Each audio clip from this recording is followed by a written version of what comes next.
hear a whip? I'd like to move the House to now adjourn. The question is that the House do now adjourn. Jamie Stone. Thank you very much, Madam Deputy Speaker. Let me get my right specs on. They've got a wonky leg which sticks out sideways. Can I say at the outset, I really have heard some excellent maiden speeches, and it's a bit worrying when you hear such very good maiden speeches because it makes one feel a bit mundane in comparison. And can I also welcome the Minister to her place? It's a pleasure to see her sitting opposite me. I'm very grateful to have been granted today's adjournment debate. It's the first of this new Parliament. It's on a topic which is not only important to my constituents in the Highlands, but I think to constituents in all rural areas of the whole country. I do thank the Minister for her attendance, and I look forward to hearing what she's got to say. I hope the debate does set a tone of how our government and opposition can work together to meet the needs of every citizen of the United Kingdom, no matter where they live. Recently, I had the great honour of being re-elected to represent Caithness, Sutherland and Easter Ross. It's now the largest constituency in the United Kingdom. It is a staggering 11,798 square kilometres. It's more than half the size of Wales. Now, we're here tonight to discuss the adequacy of healthcare services in rural areas. For fear of being very predictable, I'm afraid to say, as you can imagine, that health services in the Highlands are not at all, in fact, not even faintly adequate. Let me give you some examples. Now, of course, I do recognise that health is devolved, but I have to say that 17 years of centralisation has wreaked havoc on my part of the world. Health services have been stripped back and gutted, leaving my constituents with access to far too few local services. If I turn to general practitioners, we have seen changes in Scotland to vaccination services. In an effort to reduce GP workload, GP Contract Scotland took away vaccination capabilities from GP practices. This is a huge concern for a crofter living in my constituency who might cut him or herself on a piece of barbed wire and need a tetanus vaccination as quickly as possible. The same goes for anyone in need of shingles, flu, COVID or travel vaccines. They have to travel a staggering 70 miles or more to the nearest A&E, which will only face further backlogs due to their heavy workload. I will give way to the member. I want to keep the tradition alive, Madam Deputy Chair, and as such, it's my first intervention in the new term of Parliament on the honourable member for Caithness, Sutherland and Easter Ross. Can I commend him for bringing this forward? It's an issue that's very important to me in my constituency, and I can also congratulate him on his excellent victory at the polls. He's done exceptionally well. Hailing from a rural constituency, and indeed with my own doctor having to service a huge amount of people, the inadequacy of help and assistance for rural constituents is something that is abundantly clear. Does the honourable member not agree that the postcode lottery that presently exists must come to an end, and that the access to your GP, your physio, your nutritionist, your mental health for farming and rural communities must at least be on par for those in cities and large towns? Why should rural communities be second-class citizens in their own country? The honourable member for Strangford makes his point with his customary charm. It's no wonder he's so well liked in this place. He always speaks for his constituents. I talk about the delays in vaccinations. This also applies to babies, life-saving vaccinations they must have. So the Scottish Government takes a one-size-fits-all approach, which frankly doesn't work when you come to very remote rural areas such as mine. The retention and recruitment of GPs and other healthcare workers is crucial, but poor wages and terms and conditions and a lack of proper travel reimbursement all leads to a general impression that the game simply isn't worth the candle. That's why we're missing key workers and doctors. That's why we're paying through the nose for locum and temporary staff. And can you believe this, Madam Deputy Speaker? In the past year, NHS Highland has spent £21 million on locum staffing. That is almost 3% of their entire budget. It's an eye-watering sum, and could that money have been spent so much better on care homes, hospitals or pain clinics that have been forced to close? Would you give way? I will give way with pleasure. I thank the honourable gentleman for giving way, and I apologise for coming a little bit late to this debate. But if I may, primary care in rural areas is asked to do more than in urban settings, piling pressure on GPs, pharmacies and dentists, yet they struggle to recruit staff, as the honourable member was saying. Now, a dentist in Street in my constituency has been without an NHS dentist on their books for now 18 months, and despite their best efforts. So does my honourable friend agree with me that we must explore ways in which we can incentivise healthcare professionals to practice in rural areas? I absolutely endorse that, and I'm glad I said in my opening remarks that perhaps my experience in very remote Scotland does apply to other parts of the United Kingdom. I think what we just heard, this is the case. NHS Scotland has also, Scotland, not just Highlanders, it's halted all new builds and repairs in health centres across the entire country. So another problem for healthcare. I've said already how big my constituency is. Just by commuting or doing house visits, healthcare staff will rack up 3,500 miles easily because the distances are so great, at which point their reimbursement per mile is more than halved. That doesn't exactly encourage people to get involved. It is, in fact, I would suggest, Madam Deputy Speaker, discrimination to those professionals who live in rural communities. Training is overwhelmingly based in urban areas, but there's very little incentive to get people to come and work in rural areas. There's a big lack there. Other factors feed into this problem, as we know, like housing, job opportunities, or lack of. And there's one particular issue I do want to raise. I'd like to focus now on the lack of women's health provision. It is pretty severe. In my maiden speech in 2017, I spoke about the need to restore maternity services to Caithness. 7 years later, it is just more important than ever now. Caithness General Hospital used to have a consultant-led maternity service, which meant expectant mothers could have their babies locally in the far north of Scotland. It was downgraded once before, when I was the MSP for the constituent member of Scottish Parliament. At that time, I had more influence, and I got it restored.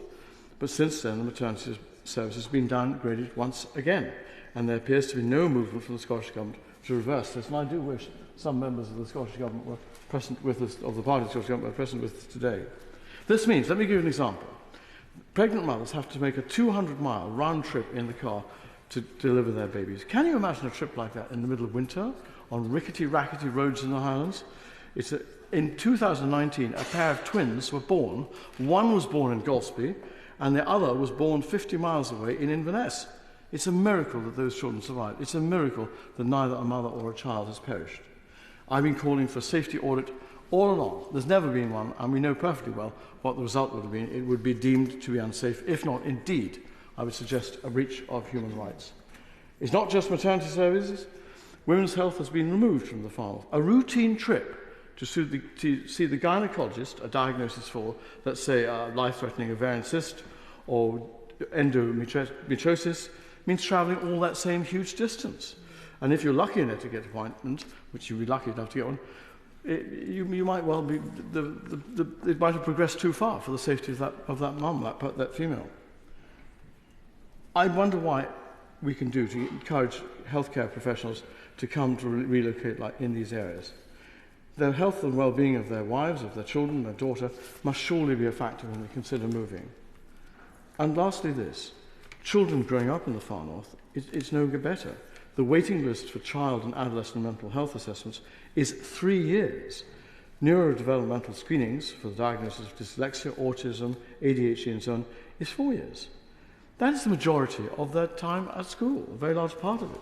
I even had one family I spoke to during the election who had waited 13 years for a diagnosis. I put it to you, that is a disaster. Dentistry has already been mentioned, and we know that intervention is crucial for long-term dental health. Would my honourable friend... I will agree with pleasure. I'm very grateful to my honourable friend for giving way, and I do apologise, Madam Speaker, and to him for being caught out by the early starting of this adjournment debate. But I just wonder whether he would agree with me that it would be really helpful if the new government could achieve a quick win to get some to raise the morale in rural areas where services have been so depleted for so long. Not only in West Cornwall, for example, which we can't call on services from the north or south or west very easily, but in those areas We have, like other areas, a dentistry desert. The NHS care service is in the biggest crisis it's ever been in the history of those services. And what we need in hospitals like West Cornwall Hospital to re-establish the urgent treatment centre overnight, for example, those kind of quick wins could achieve the lifting of morale within the service and start moving things forward and upward from where they are at their present time. Thank you. Madam Deputy Speaker, the member makes a very good point, and I shall touch upon his sentiments in my final and closing remarks. I want to say this, and many in the Chamber know this, and perhaps the new members don't, but I'm a carer for myself, for my wife. I'm a carer myself. So I'm very, very happy that my party has put carers at the top of our agenda, and my party leader has spoken about himself being a carer. We desperately need reform, and the Carers Alliance, I believe, should be introduced at some higher rate to support. In a way, I'm declaring an interest there. I'm an unpaid carer, but I think we have to look at it. I was recently informed of a constituent who was moved from one care home to another one 123 miles away in the Highlands. That's 3 and a bit hour each way to go and for the loved ones to go and visit this old man. And you can see why it's not just great for morale. So in conclusion, I am from the Highlands. I love my native Highlands. I care passionately about where I come from. But I do think that we need urgent intervention. Now, my ask of the Minister is this, I recognise the nobility of the intent to address these problems at the UK level, and I look forward to working with the government in these endeavours. But the fact is that, and again to say I'm sorry that there are no Scottish National members here, that there's not the delivery under devolution that there should be. Now, I'm a committed devolutionist. I actually was part of the Scottish Constitutional Convention. My name is on the Claim of Right for Scotland. And yet I find it incredibly disappointing that we see the outcomes a lot worse than they were. And when I was in government in the Scottish Parliament, in coalition with the Labour Party, we could see progress between 1999 and 2007 when the SNP came in. And now we see things have gone backwards. And it was the issue on the doorsteps in Scotland. It was the issue.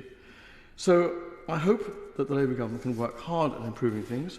I ask them in a cordial way to do everything that can be done to improve the relationship with the Scottish Government, and thereby perhaps encourage the Scottish Government to look at best practice for the rest of the UK and perhaps adopt that.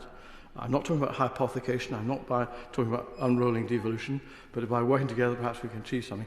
And also, it'd be great if we could encourage NHS England to work closely with NHS Scotland, because it is a complete and utter nonsense that people could cross the border and get treatment, but are being prevented from doing so by bureaucracy, sometimes by politics of the not-so-clever sort, and also because the computer systems don't match or whatever. That's nonsense.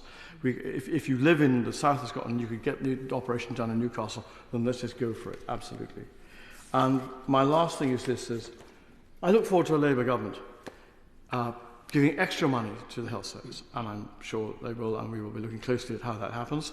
There will, of course, be Barnett consequentials that will put that money to the devolved Welsh Assembly and the Scottish Parliament and Northern Ireland. I would hope that the UK government would look very closely at where those Barnett consequentials go.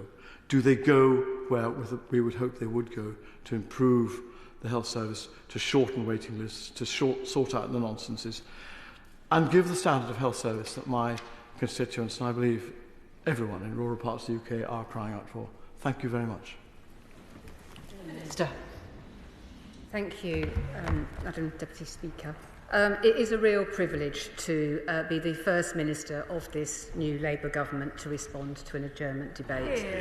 And I'm grateful to the Honourable Member for Caithness, Sutherland and East Ross for raising this important matter, and indeed for his kind words at the start of this debate. At the start of this Parliament, I do hope that we can begin, as we mean to go on, and to be candid about the formidable challenges which the NHS faces. As my right honourable friend, the Secretary of State, said on his first day in the job, the NHS is broken, and it will be the task of this government to build a new NHS for the future. And that means the NHS in our towns and the cities, but no less in rural and coastal areas. So I do agree with the Honourable Member for Strangford as well on that particular point he made in the intervention. Facing these hard truths does not take away from the heroic efforts of the people working in health and care, who have done the utmost in incredibly difficult circumstances. And we owe them, we all owe them on behalf of our constituents, a debt of unending gratitude. Instead, what we want to focus our attention on rightly is in what needs to be done, including early action on how to improve access to primary care, dentistry and dental health services in particular. We await the conclusions of a thorough investigation undertaken by the distinguished surgeon Lord Darcy to properly understand the scale of the problem. The government will then begin work on an ambitious programme of action, a 10-year plan to put the NHS back on its feet. And Ms McDonough, it is a privilege to be part of a Labour government that is committed to fixing the NHS and making it fit for the future. And as honourable and right honourable members would expect me to say, the responsibility of the department, of course, as the honourable member has said, only stretches to the NHS in England. Healthcare in Scotland and in Wales and Northern Ireland is a devolved matter and will continue to do so. But on the substance of this debate, I would like to congratulate the honourable gentleman for being first out of the tracks very quickly on behalf of his constituents to have this debate tonight. And as a committed advocate for his constituents in one of the most rural parts of Scotland, the honourable gentleman does have a deep understanding of the matters affecting rural communities, as we've heard this evening, and of caring, of which I've heard him speak very often in this chamber. And it's good to see him back again doing just that. So I can't speak in detail about the NHS in Scotland, of course, but I can speak about many of the common issues regarding access to care that are relevant to rural constituencies in England, Scotland and in Northern Ireland.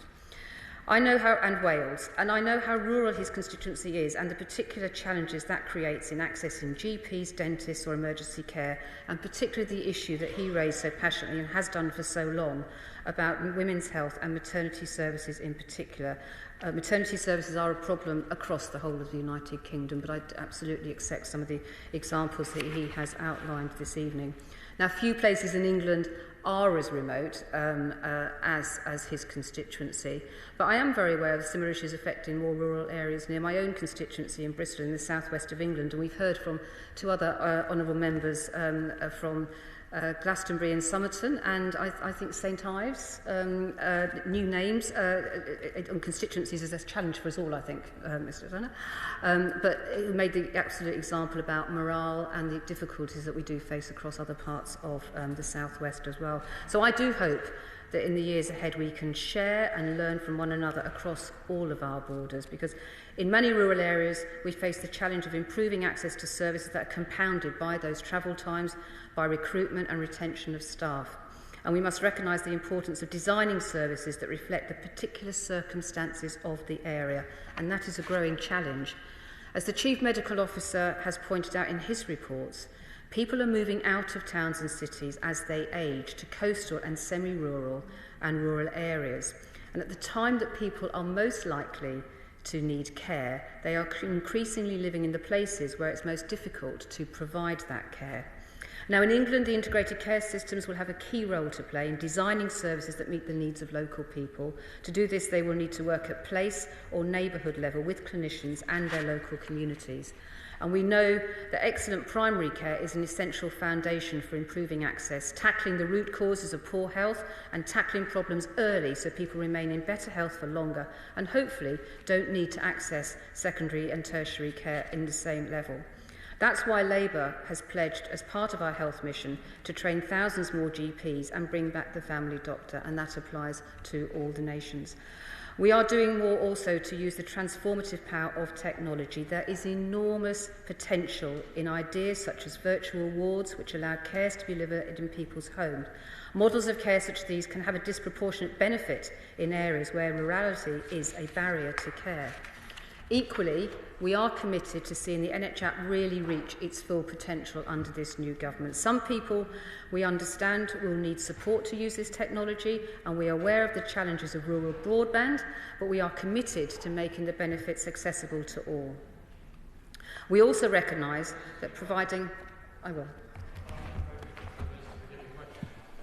As she's committed the new Labour government to address those issues, could I ask her very specifically to address one which was never addressed by the previous Conservative government, and that was two coroner's reports into avoidable excess deaths as a result of the very long waits for emergency services in Cornwall, not just the hours waiting sometimes elderly, frail people on the floors for 10 or more hours, but also the 20 or more ambulances that then greet that patient when they arrive at the single ED.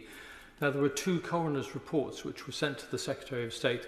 There was never any kind of adequate response to that, and that is very much at the nub of what I very much hope the new Labour government will review the failings of the previous government and to address those very serious concerns which affect many other rural areas. Thank you.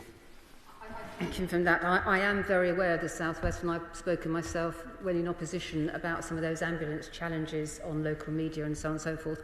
I'm not aware of those direct reports. If he wants to write to me to raise those back, very happily look into that for him and get back to him after that. Thank you. We also recognise the extra additional costs, for example, in travel and staff time. That is why the funding formula used by NHS England to allocate funds to integrated care boards includes an element to better reflect some needs in rural, coastal and remote areas. Ms McDonough, the NHS faces a significant challenge. It needs fundamental reforms. The Prime Minister is personally committed to resetting the United Kingdom's relationships with devolved governments in Scotland, Wales and Northern Ireland. I echo this evening the Prime Minister's words today about taking that commitment, our commitment to rural constituencies across the entire country. And I hope we can work with honourable members from across the House. The honourable member for Caithness, I will. Sir, I welcome the commitment there very clearly is to England, Scotland, Wales and Northern Ireland, and particularly for Northern Ireland. I'm a member, I declare an interest, Madam Deputy Speaker, I'm a member of the Ulster Farmers Union. I know the Ulster Farmers Union back home in conjunction with the NFU here tried to work alongside the health services and everyone who has responsibility when it comes to addressing the issue of suicides. Farmers who mostly work alone, on their own, of anxiety, depression, pressures of finance, pressures of the bureaucracy there now is in farming. I know the Honourable Lady quite clearly is a very compassionate and understanding lady. I mean that honestly. And when it comes to addressing issues, I think we have to address that in conjunction with the farmers' unions as well. I think it would be a step in the right direction to try and work together to make it better. Thank you. As ever, the honourable gentleman makes a very absolutely valid point, and I'll certainly communicate with my colleagues in Department Environment, Food and Rural Affairs about that. I think that's a point extremely well made, and as he knows, I know his constituency in Northern Ireland very well. And I do hope, as the Prime Minister said earlier, that we are very committed to working with honourable members across the House to share ideas. Rightly, as we normally expect, the member for Caithness, Sutherland and East Ross tonight has again put forward more ideas about how that can happen. I don't promise to implement all of those or look at those. We certainly want to look at those. We want to work very closely across all jurisdictions so that we can make progress for all our constituents to improve the health outcomes across the 4 nations of the United Kingdom. I had finished actually, but...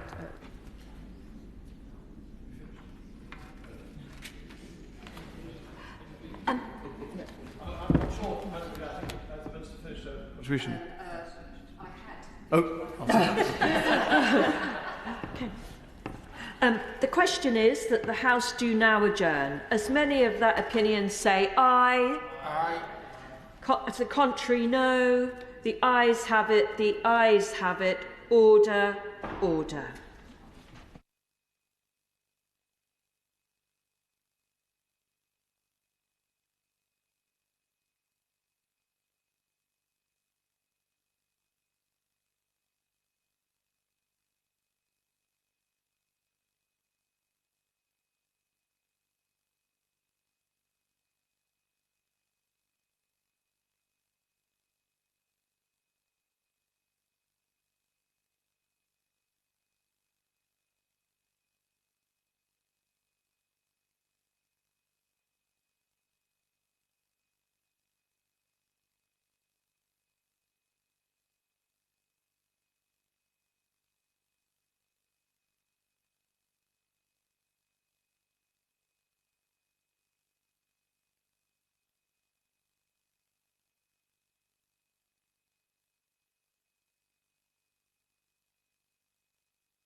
The proceeding has ended.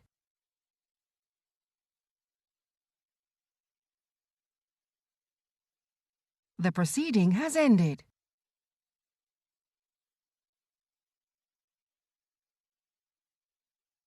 The proceeding has ended.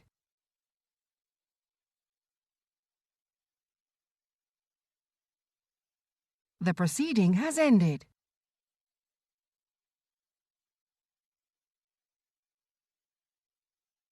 The proceeding has ended.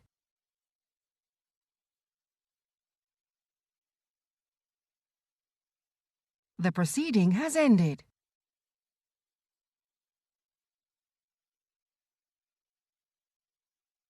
The proceeding has ended.